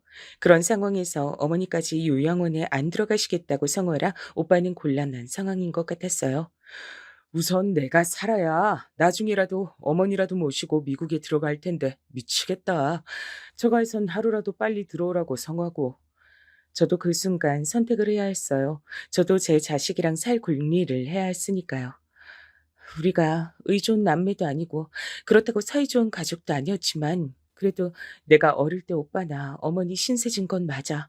그러니까 내가 어머니 모실게. 대신에 미국 들어가면 나 돈 좀 보내줘. 어머니 모시는 비용이랑 우리 아기 키울 수 있을 정도만. 당연하지. 내가 앞으로 너 내 동생으로 생각하면서 잘 챙길게. 그러니까 어머니 좀만 부탁해. 돈 걱정은 하지 말고. 그렇게 오빠는 미국으로 들어갔고 전 어머니를 모셨습니다. 어머니의 얼굴을 볼 때마다 순간순간 어머니에게 여기저기 쉬지 않고 맞았던 기억이 떠올랐어요. 하지만 어쩌겠어요? 제게도 다른 선택권이 없는걸요. 거기다가 이젠 제가 몸도 예전처럼 성치 않잖아요. 다리를 저는 만삭의 임산부를 누가 써주겠어요? 오히려 이렇게라도 먹고 살 수 있으니 다행이다 싶었습니다. 그렇게 저는 고향에서 홀로 아들을 낳아 키우며 치매에 걸린 어머니를 돌봤습니다. 그 이후로 오빠는 한국에 한 번을 들어오진 않았지만 그래도 꼬박꼬박 생활비를 보내줬어요. 시간이 흘렀습니다. 아들이 중학교를 입학할 때쯤 어머니께서 상태가 좋지 않으셨어요. 병원에서도 금방 돌아가실 것 같다 하더라고요. 전 곧바로 오빠에게 연락했습니다. 그런데 저는 한 가지 걱정거리가 있었어요. 제 아들은 참 똑똑한 아이였습니다. 똑똑한 정도가 아니라 제가 감당하기 어려울 정도로 잘 컸어요. 학원 한 번 제대로 보낸 적이 없었는데 학교 선생님들이 칭찬을 아끼지 않았습니다. 이 동네에 낀 아까운 아이라면서 머리가 너무 좋고 영재 같다네요. 조금만 부모가 도와주면 크게 될 아이라고 하더라고요. 전 이 이야기를 듣고도 기쁘지가 않았습니다. 덜컥 겁부터 났습니다. 제가 아들에게 해줄 수 있는 게 없다 보니 제가 엄마라서 아이에게 해가 되는 게 아닌가 싶었죠. 거기다가 이제 어머니까지 돌아가시면 오빠에게 지원도 끊길 텐데 어떻게 먹고 살아야 하나 막막했습니다. 그러고 얼마 지나지 않아 어머니가 돌아가셨고 오빠가 바로 한국에 들어왔습니다. 저는 오빠의 아내인 올케도 처음 보는 거였어요. 장례를 다 치르고 난 뒤 오빠가 제게 웬 봉투를 주더라고요. 열어보니 봉투 안엔 돈이 가득 들어 있었습니다. 전 이게 무슨 돈인가 싶었죠. 오빠, 이게 다 무슨 돈이야? 뭐긴 뭐야. 돈이지. 네가 그동안 어머니 돌보느라 고생 많이 했잖아. 이 정도면 작은 방 한 칸 보증금이랑 가게 하나 낼 정도는 될 거야. 믿기지 않았습니다. 전 언제나 혼자인 줄로만 알았는데 그래도 열심히 살다 보니 이런 날도 다 있네요. 근데 제가 또 속을 뻔했습니다. 세상엔 공짜가 없는데 제가 덥석 이 돈을 받을 뻔했어요. 제가 종종 오빠에게 연락이 오면 아들 얘기를 한 적이 있었어요.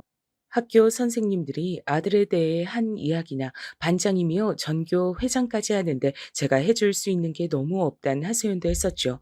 근데 오빠가 머뭇거리다 제게 한 가지 제안을 하더라고요. 너도 알다시피 우리 부부한테 아이가 없잖아.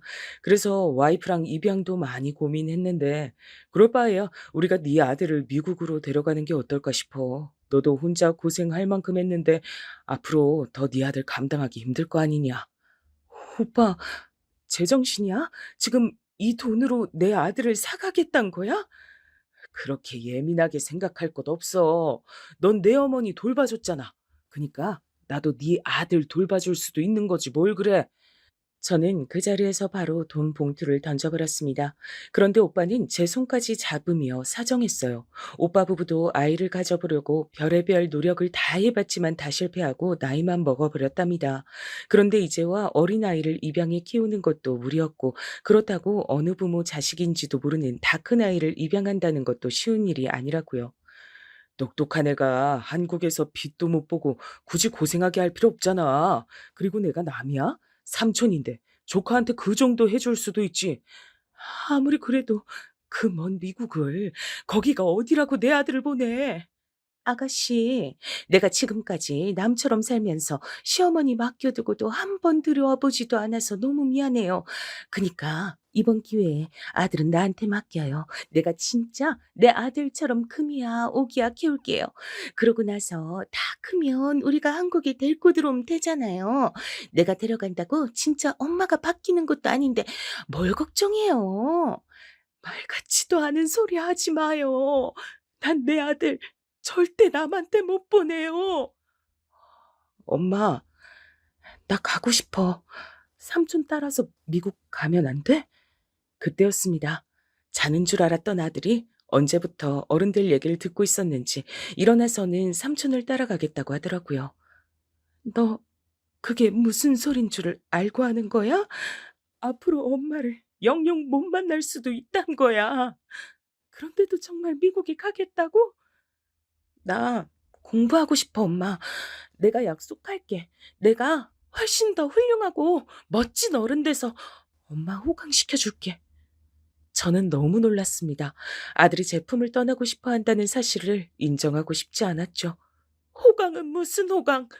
엄마 그런 거 하나도 필요 없어. 아들이랑 떨어져 사는데 그런 게 다 무슨 소용이야. 그럼 어떻게 사는데? 이제 할머니도 돌아가셔서 살 집도 없는데 나랑 엄마랑 둘이 꼭 껴안고 길거리에서 살아? 우리가 왜 길거리에서 살아? 엄마가 뭘 해서든 너 공부시킬 거야. 엄마 힘으로 미국 보내줄 거니까 걱정하지 마. 나 작년에 학교에서 대표로 일본에 경시대회 보러 가는 것도 비행기 표만 사면 되는데 그것도 엄마 돈 없어서 못 보내줬잖아. 그런데 미국을 어떻게 보내줘? 가슴이 찢어진다는 게 바로 이런 기분이었네요. 아들 말이 다 맞았어요. 아직도 세상을 모르는 건 저였습니다. 저보다 아들이 더 현실을 잘 알고 있었어요. 그제야 저도 생각이 났습니다. 얼마 전에 아들이 학교 대표로 일본으로 경시대회를 가야 한다고 했을 때 전 너무도 당연하게 못 간다고 말했어요. 우리 형편에 지금 일본을 어떻게 가냐고요. 아들은 그럴 줄 알았다고 했어요. 혹시나 해서 그냥 말해본 거라고요. 지금 와 생각해보니 당연한 것이 아니었습니다. 아들이 제 아들이라서 그게 당연한 것이 된 거예요. 아들이 제 아들이 아니었음 당연할 리 없었죠. 다 제 잘못이었습니다. 저야 배운 것 없다고 할 줄 아는 것이라고는 없으니 이렇게 살아도 되지만 제 아들은 아닙니다. 제 아들은 저보다 더 훨씬 똑똑하고 대단한 아이였거든요. 저는 제 인생에서 가장 큰 결심을 해야 했습니다. 아들을 미국으로 보내기로 했어요. 오빠와 올케 언닌 제 아들을 입양했습니다. 옛날엔 조카를 제 자식처럼 데려다 키우는 일이 많았다면서 오빠는 저를 애써 위로했습니다. 그냥 몇 년 미국에 유학 보냈다고 생각하라면서요.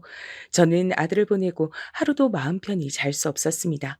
하지만 오빠 말대로 유학을 보냈다고 생각하려고 했었어요. 남들은 가고 싶어도 못 가는 미국인데 우리 아들은 운이 좋았다고 생각하기로 했죠. 아들은 그렇게 제 곁을 떠나 유학길에 올랐습니다. 오빠는 저에게 절대 부담 갖지 말라고 했지만 어디 그럴 수가 있나요? 저는 한국에서 쉬지 않고 일했습니다. 아들을 멀리 보냈다는 마음을 어떻게든 채우기 위해 조리원에 취직해 일했어요. 작고 꼬물거리는 아이들을 돌보다 보면 헛헛했던 마음이 그나마 위로가 되더라고요. 그리고 제가 받는 돈의 80%는 무조건 아들에게 보냈습니다. 그래야 제 마음이 편했어요. 근데 그때 이후로 전 제 아들을 만나지 못했습니다. 꼬박 20년을요. 처음 미국에 갔을 때는 제게 전화도 자주 하고 올케 언니도 사진도 자주 보내줬어요. 전화상으론 오빠나 올케가 옆에 있으니 힘든 일이 있어도 혹시나 솔직하게 말하지 못할까 봐 제가 가끔 집으로 편지도 보냈죠. 제 아들은 미국에서도 잘 지내더라고요. 공부도 공부지만 운동까지 잘해서 서양 아이들 사이에서도 단연 돋보이는 아이로 자랐답니다. 법대 들어간다고 하면 장학금까지 받을 수 있을 것 같은데 다니엘이 꼭 그 힘든 의대를 가겠다네요. 암튼 제 아들이지만 참 기특해요. 그래요. 대단하네요. 올케가 정말 고생 많았어요. 감사해요. 너무 기쁘고 기특하고 대견했지만 어떤지 씁쓸한 마음은 감출 수가 없었습니다. 제 아들이지만 제 아들이 아니었으니까요. 올케 입에서 다니엘이란 이름이 나올 때마다 가슴이 욱신거렸습니다. 그런데 시간이 갈수록 제 아들이 맞긴 한가 싶었습니다. 대학에 들어갔다는 이야기를 듣고 나서부턴 연락이 되질 않았으니까요. 전화해도 의대생이 좀 바쁘냐며 학교 기숙사에서 먹고 잔다고 하더라고요. 나중엔 올케가 아들 휴대폰 번호를 알려주긴 했지만 워낙 전화비가 비싸다 보니 한번 걸기도 쉽지 않았어요. 아들, 왜 이렇게 목소리 듣기가 힘들어? 엄마 안 보고 싶어? 거의 매일 3시간씩 자면서 공부만 해야 해서 아무 생각도 없어요. 어머니도 출근하시려면 주무셔야죠. 또 전화 드릴게요. 얼른 주무세요. 그래. 너도 잠 좀 자. 힘들어도 밥은 꼭 챙겨 먹고. 아들은 언제부턴가 제 안부를 묻지 않았습니다. 그리고 더는 제가 보고 싶단 말도 하질 않았죠. 완벽한 미국 의대생이 돼 있었죠. 전 때가 왔다고 생각했습니다. 이제는 아들을 진심으로 기쁘게 보내줘야 할 때 말이죠. 저도 아예 기대하지 않은 건 아니었어요. 그래도 낳아준 친엄마가 한국에 버젓이 있으니 고등학교만 미국에서 보내고 혹시나 대학은 한국에 온다고 하진 않을까, 대학을 마치고 나면 취직은 한국에서 한다고 하지 않을까 하는 일말의 기대를 하기도 했습니다. 그런데 역시나 아들은 춥고 배고픈 한국이 아닌 따뜻한 미국을 선택했더군요. 전 누구보다 이해할 수 있었습니다. 저도 저를 낳아주신 엄마에게 버려지고 절 미워하는 새엄마에게 어떻게든 예쁘게 보이려 부단히도 노력했으니까요. 그 어린 나이에도 말이죠. 차라리 포기하고 나니 마음이 편했습니다. 못난 어미는 아들을 오빠와 올케에게 보냈다고 생각하기로 했어요. 아들이 그곳에서 건강하고 행복하게 살기만은 매일 기도했습니다. 감사하게도 제 아들은 미국에서 훌륭한 의사 선생님이 됐더라고요. 오빠는 무지하게 흡족해 했어요. 통화할 때마다 제게 아들을 어쩜 저렇게 똑똑하게 낳았냐고 떠받들어 주더라고요. 전 그럴 때마다 아들이 너무 보고 싶었습니다. 지금이라도 당장 만나서 너무 자랑스럽다고, 기특하다고 꼭 안아주고 싶었어요. 하지만 아무렇지 않은 척 애써 오빠와 올케가 고생이 많다고 했습니다. 그런데 시간이 흘러 어느새 아들이 홍기가 꽉 찬 나이가 되었더라고요. 그리고 제게 기쁜 소식이 생겼습니다. 아들이 결혼한다네요. 그리고 더 기뻤던 건 결혼한다는 여자친구가 미국에서 만났기야 했지만 한국인이란 겁니다.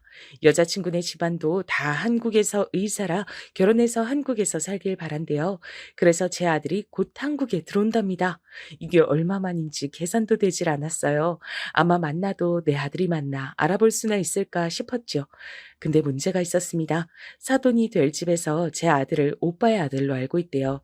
심지어 상견례까지 했답니다. 제게 말 한마디 하지 않고요. 어떻게 보면 당연한 거였지만 아예 제 존재 자체를 모른단 건 저도 속상하긴 하더군요. 제가 오빠에게 그런 기색을 보였더니 오빠가 오히려 버럭하더군요.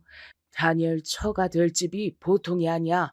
그런데 다니엘이 그런 집 사위로 들어가서 무시 안 당하려면 그나마 시부모가 미국에서 사업한다고 하는 게 더 낫지 않겠어? 시어머니가 둘이라고 하면 좋아하겠냐고? 그럼 나는 내 아들 결혼식도 못 가는 거야?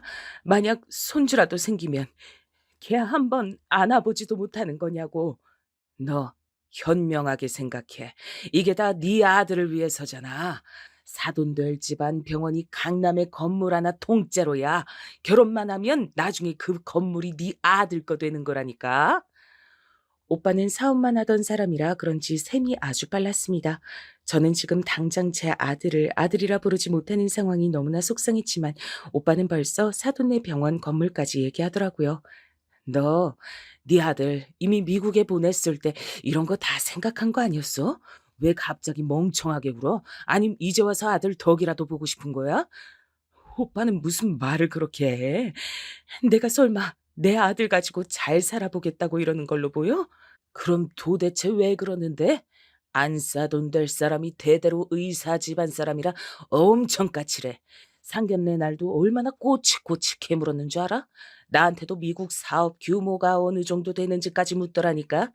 데니엘이 며느리 될 애를 너무 좋아해. 네 아들 장가는 보내야 할 거 아니야. 사돈 될 집안이 대단하다는 거야 진작 들어서 알고 있었는데 안 사돈 될 분이 조건을 엄청 따진답니다. 오빠가 대학 안 나온 것까지 꼬투리를 잡았대요. 그 순간 저는 제 자신이 너무 초라하게 느껴지더군요. 저는 이 나이에 집 한 채도 없었고 학교도 중학교밖에 못 나왔으니 잘난 아들 옆에 있어봐야 집만 될 게 뻔했어요. 아마 상견례 날 제가 나갔으면 아들을 허락하지 않았을 수도 있겠더군요. 무슨 말인지 알았어. 며느리 될 애 앞이든 사돈 앞이든 절대 나타나지 않을게. 근데 내 아들은 좀 만나게 해줘. 나 우리 아들 너무 보고 싶어. 알았어. 내가 다니엘한테 말해둘게. 미안하다, 동생아. 나도 일이 이렇게 될 줄은 몰랐어. 아니야. 내가 오빠한테 너무 고맙지. 오빠 아니었음 내 아들이 미국에서 그 좋은 대학까지 나오고 어떻게 의사가 됐겠어. 내가 다 갚을 길이 없지. 진심이었습니다. 아무리 자식이 없어서 데려갔다고 해도 친자식도 아닌데 저렇게 훌륭하게 키우기가 어디 쉽나요? 근데 떨어져 있었던 시간이 너무 길었던 걸까요? 그게 아니라면 아들은 이제 던 제가 필요하지 않은 것 같았습니다. 오빠에게 연락이 왔는데 아들이 절 만나지 않겠다고 했대네요. 연락처도 알려주지 말라고 했대요. 혹시나 절 만났다가 며느리나 사돈에게 들키기라도 하면 자기 인생은 망하는 거라고 더는 보고 싶지 않다고 했대요. 데니엘도 나이만 먹었지 아직 애야. 부모 마음을 어떻게 알겠어. 너무 서운해 마. 아무래도 거짓말한 게 들통날까 봐 겁나겠지. 아무리 그래도 내 아들이 어떻게 이래. 정말 나랑 만나기 싫대? 아주 잠깐이면 돼. 한 번만, 딱 한 번만 보고 싶다고 해줘. 저는 오빠에게 애원했습니다. 제 휴대폰 번호를 전해달라고요. 그런데 정말 전화가 오질 않았습니다. 그때까지만 해도 저도 포기하려고 했어요. 아들이 훨훨 행복하게 살기만 바라려고 했습니다. 근데 시간이 지날수록 아들이 괘씸하다는 생각이 들었어요. 아들도 자식이 생기면 제 마음을 알까 싶었죠.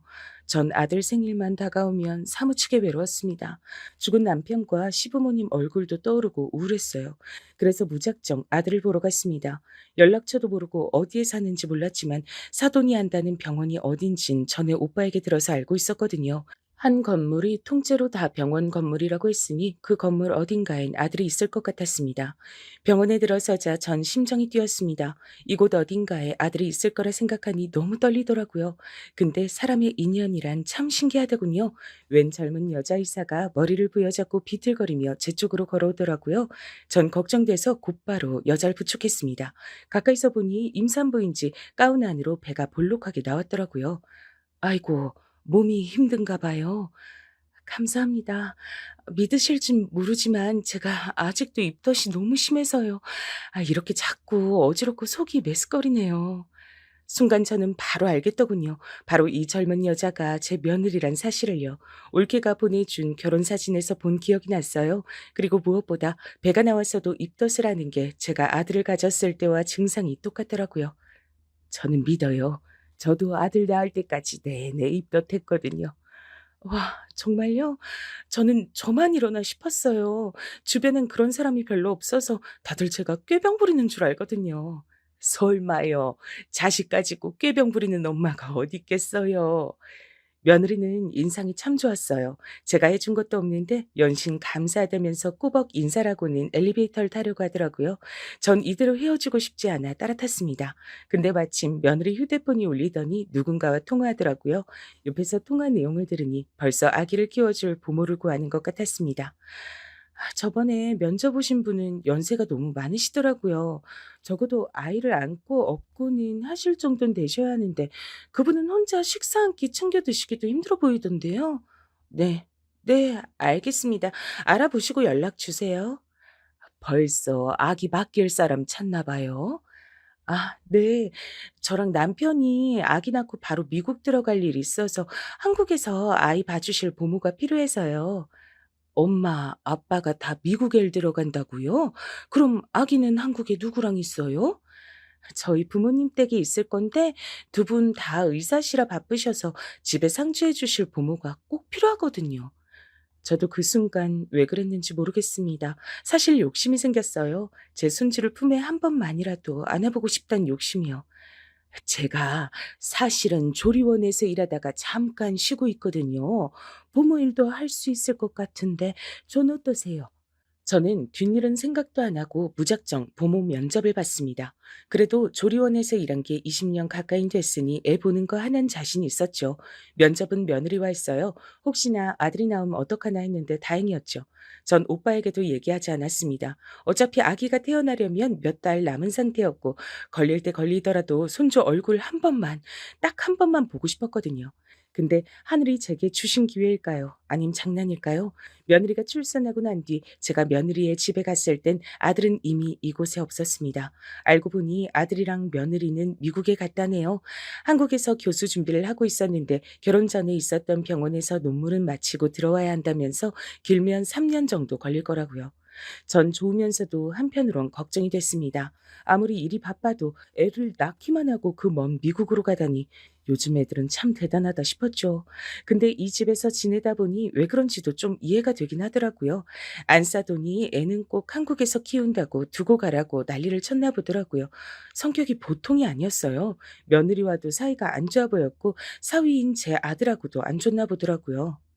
아줌마, 우리 애들 다 미국에 가고 없다고 우리 손주 아무렇게나 막 보면 안 돼요. 내가 다 지켜보고 있으니까. 그럼요. 걱정하지 마세요. 제가 제 손주처럼 살들이 볼게요. 아줌마? 내 손주를 왜 아줌마 손주처럼 봐요? 그러면 안 되죠. 내가 아줌마를 돈 주고 고용한 건데 당연히 주인집 도련님처럼 떠받듯이 모셔야죠. 아, 네, 그렇네요. 주의하겠습니다. 저도 별의별 사람들 다 상대해가며 살았지만 안사돈처럼 개념 없는 사람은 또 처음이었습니다. 저런 사람이 어떻게 의사까지 됐을까 싶더군요. 일하는 사람을 아주 하대했어요. 저 말고도 집에 집안일 해주시는 분이 계셨는데 아주 학을 떼더라고요. 이 집 딸이랑 사위는 아주 사람이 좋은데 저 사모가 아주 몰상식해요. 사위랑 딸이 아기 데리고 미국 들어간다니까 아주 사위를 쥐잡듯이 잡아대더라고. 괜히 미국에서 나쁜 물 들어온대나 어쩐대나 하면서 말도 안 되는 꼬투리까지 잡더래니. 그러니 울며 불며 애까지 두고 간 거죠. 저는 또 한 번 놀랐습니다. 저 재수없는 안사돈이 제 아들을 쥐잡듯이 잡았다네요. 듣기론 사위도 미국에서 공부하고 의사라던데 왜 자기가 이래저래 간섭이래요? 똑똑한 사람이 알아서 하겠지. 말도 마요. 사돈이 미국에서 무슨 제약 관련 일을 한다는데 한국에서도 사업 말아먹고 미국으로 간 거라 집에 재산도 별로 없고 배운 것도 없는 사람들이라고 사위 앞에서 대놓고 무시를 한다더라고. 저희 오빠 정도면 어디 가서 무시당할 정도는 아니라고 생각했는데 이런 대단한 집에선 그것도 아닌가 봅니다. 만약 제가 사돈이라고 나타났으면 안사돈은 거품을 물었겠어요. 제 아들이 왜 저와 만나고 싶지 않다고 했는지 이해가 되더군요. 그러던 어느 날이었습니다. 그날은 아침부터 안사돈이 심기가 아주 안 좋더라고요. 결국은 파출부 아줌마랑 한바탕 하더니 파출부 아줌마가 앞치마를 던져버리고 소리를 질렀습니다. 나 더는 못 참아. 내가 웬만하면 참고 버텨보려고 했는데 너 완전 미친년이야. 나 오늘부로 그만둘 거니까 다른 사람 찾아. 뭐? 미친년? 이 옆에 내가 미쳤나? 먹이고 재워줬더니만 감히 뭐? 당신 해고야. 당신이 나가는 게 아니라 내가 해고하는 거라고? 서로 매일 으르렁거리더니 결국은 터질 게 터졌더군요. 그런데 안싸더니 이미 소문이 다 났는지 이 집에 일하러 온다는 파출부가 없었습니다. 이거 찌개 맛이 왜 이래? 아줌마 또 그만뒀어? 나도 일하고 밥까지 아니라 짜증나 죽겠으니까 그냥 주는 대로 먹어요. 딸 사위까지 내쫓는 걸로 모자라서 이제 집에서 일하는 분들까지 다 내쫓는 거야? 당신 그 성질머리 고쳐. 그거 언젠간 큰 사고 친다 진짜. 바깥 사돈과 안 사돈 사이도 아슬아슬하니 좋지 않은 것 같더군요. 그런데 괜한 불똥이 제게 튀었어요. 아줌마, 그 나이면 애 보는 거 말고도 집안 살림도 할 줄 알죠? 당분간 사람 구할 때까지 집안일도 좀 해요. 돈은 내가 2배로 쳐줄 테니까. 제가요? 아직 아기가 새벽에 통잠을 안 자서 아침 일찍 일어나긴 좀 힘든데요. 그러니까 돈을 더 준다잖아요.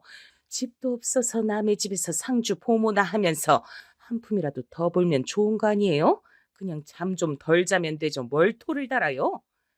제가 집이 없는 것도 아니고 갈 곳이 없어서 이 집에 있는 것도 아닌데 안사돈이랑 이야기하다 보면 욱욱 성격이 올라와서 때려치우고 싶은 순간이 한두 번이 아니었습니다. 하지만 어쩌겠어요. 눈에 넣어도 아프지 않을 제 손주를 위해 꾹 참아야죠.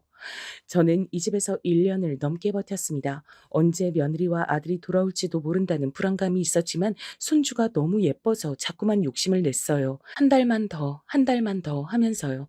그러던 어느 날이었습니다. 손주가 감기에 걸려서 며칠 간호를 했어요. 기침이 너무 심해서 잠을 통 자지 못하니 저도 꼬막 밤을 새웠죠. 그랬더니 제가 감기를 옮았는지 아침부터 몸살 기운이 조금 있었습니다. 배고파. 집에 먹을 게 아무것도 없네. 아줌마, 나 전복 주고 먹고 싶은데 집에 전복 있어요?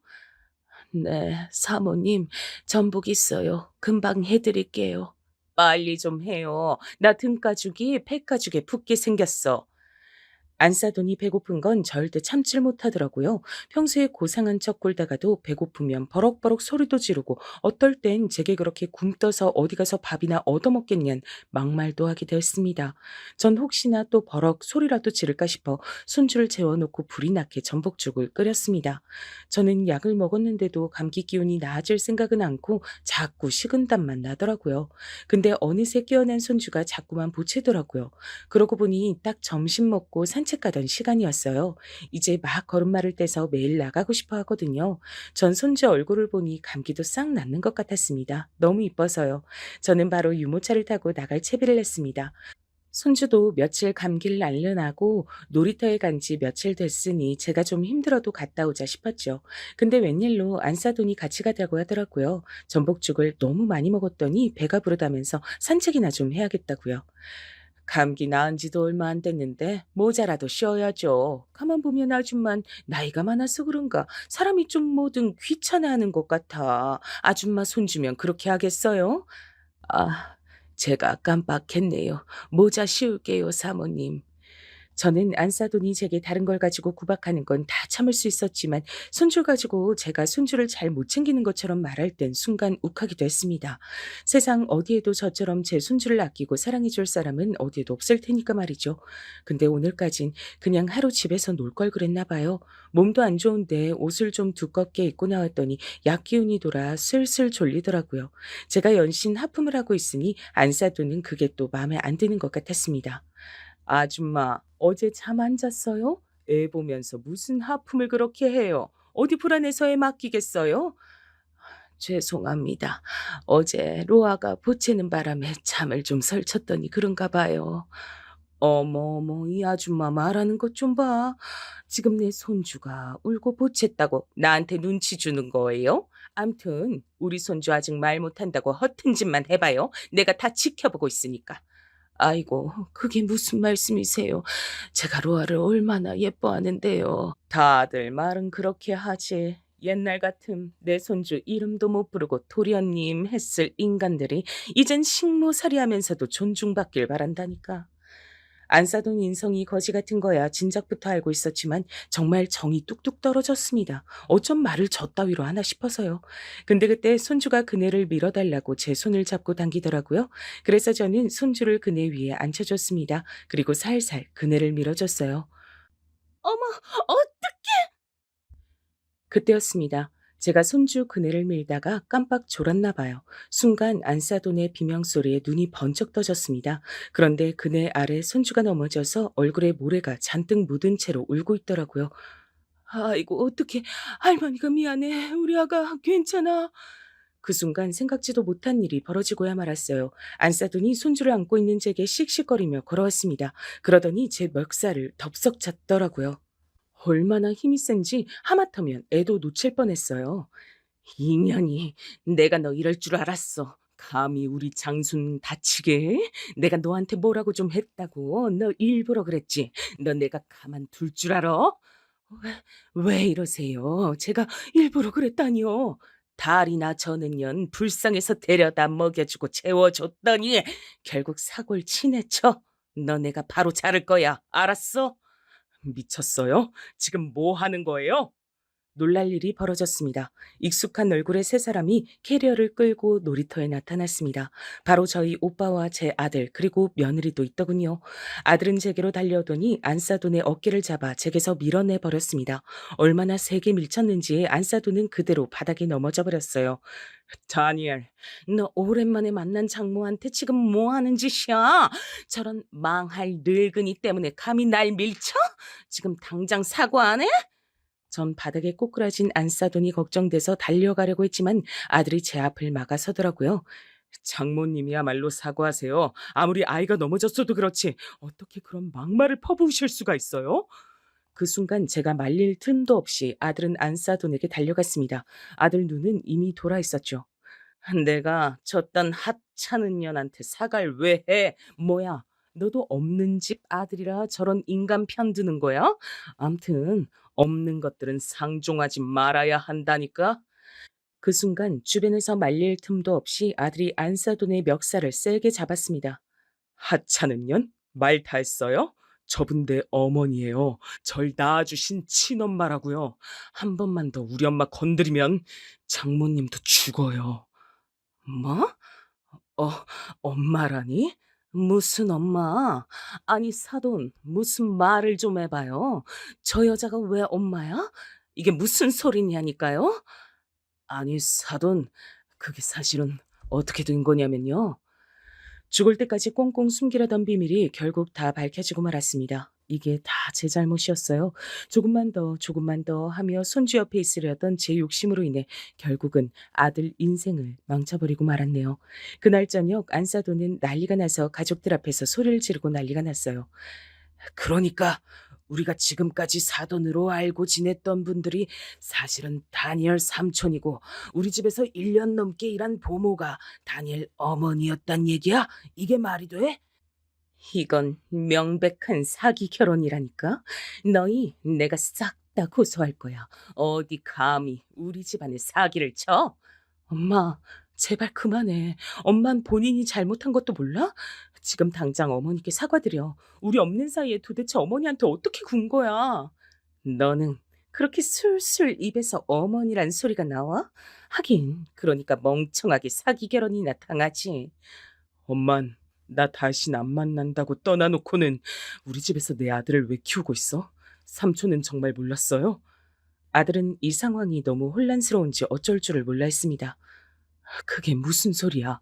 내가 널 왜 안 만나? 너야말로 부잣집에 장가 간다고 엄마랑 인연 끊으려던 거 아니었어? 이게 무슨 소리야? 완전 콩가루 집안이 따로 없네. 아이고 머리야. 사돈, 입이 있음 말 똑바로 해요. 이래놓고 나한테 사업자금 빌려간 거예요? 내 진짜 사돈도 아니면서. 뭐라고요?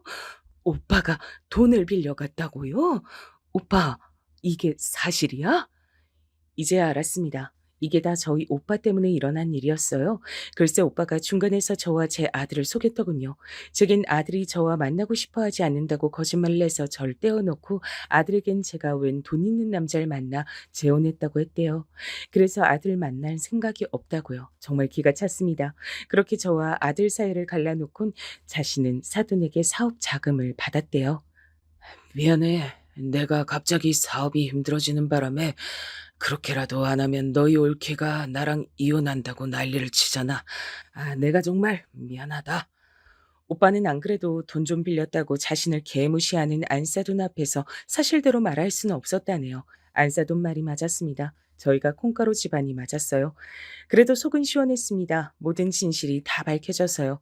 전 그날 이후 어쩌면 다시는 손주 얼굴도 보지 못하겠구나 싶었는데 제가 며느리 복은 아주 기가 막히게 타고났더군요. 며느리는 손주와 떨어져 있는 게 너무 힘들어서 아들과 결국 공부를 다 마치지 못하고 한국에 들어왔던 거였어요. 그래서 그날 놀이터에서 절 본 거였죠. 그리고 더 놀라운 건 그날 이후 며느리는 손주와 아들을 데리고 아예 친정에서 나왔어요. 앞으로는 저와 살고 싶다고 하더라고요. 네, 당연히 안사돈은 난리가 났죠. 지금 당장이라도 제 아들과 며느리를 갈라놓겠다고 말이죠. 하지만 며느리는 그럴 생각이 없었습니다. 저는 고작 1년 우리 아들이랑 떨어져 있는데도 너무 힘들어서 결국 돌아왔는데 어머니는 그 긴 시간을 도대체 어떻게 참으셨어요? 아무도 제 마음을 이해해 준 적이 없었는데 며느리가 제 마음을 알아주니 전 울컥하더라고요. 그게 내 아들 위하는 길이라고 생각했지 뭐. 근데 지금은 생각이 달라졌어. 가족은 지지고 볶고 살더라도 붙어 살아야 한다는 걸. 네, 그렇게 해서 전 아들과 함께 살게 됐습니다. 손주 6까지 키우면서 말이죠.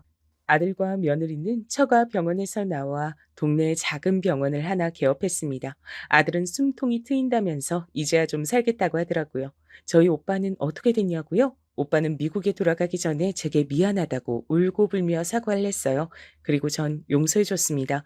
물론 오빠가 잘못하긴 했지만 그래도 지금까지 제 아들을 저렇게 훌륭하게 키워준 건 아무래도 오빠 공이 컸으니까요. 이제 저는 아침에 눈을 뜨면 아들 아침밥도 차려줄 수 있고 손주 어린이집에도 데려다 줄 수 있습니다. 이게 다 며느리 덕이었어요. 저는 바로 지금이 제가 살아온 평생 중에 가장 행복한 순간이랍니다.